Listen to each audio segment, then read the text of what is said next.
Hi நண்பா, இந்த ஒரு வீடியோவில் தளபதி விஜய் சார் நடிப்பில் வெளியான தி கோட் திரைப்படம் ஆந்திர பிரதேசம் மற்றும் தெலுங்கானாவில் 5வது நாளில் எவ்வளோ கலெக்ஷன் இருக்குது அப்படின்றதையும், 5வது நாள் முடிவில் இதுவரையும் தி கோட் திரைப்படம் எவ்வளோ கலெக்ஷன் இருக்குது அப்படின்றதையும் இந்த ஒரு வீடியோவில் மண்டியில் வந்து பார்க்க போகிறோம். அதுக்கு முன்னாடி தி கோட் திரைப்படம் பார்த்தவங்க படம் எப்படி இருக்குது அப்படின்றத மறக்காமல் கமெண்ட் பண்ணுங்கள். அப்படியே இன்னும் நம்ம சேனலை சப்ஸ்கிரைப் பண்ணாமல் இருந்தீங்கன்னா மறக்காமல் பண்ணிக்கோங்க. ஓகே நண்பா, வாங்க இன்றைக்கான வீடியோக்குள்ளே போகலாம்.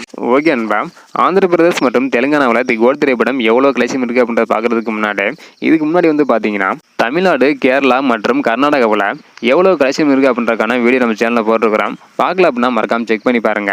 இந்த ஒரு நிலையில் 4வது நாள் முடிவில் ஆந்திர பிரதேஷ் மற்றும் தெலுங்கானாவில் தி கோட் திரைப்படம் 10 கோடி வரை வந்து கலெக்ஷன் பண்ணியிருந்தது. ஸோ தற்பொழுது 5வது நாளில் மட்டும் 1 கோடி வரை வந்து கலெக்ஷன் இருக்குது.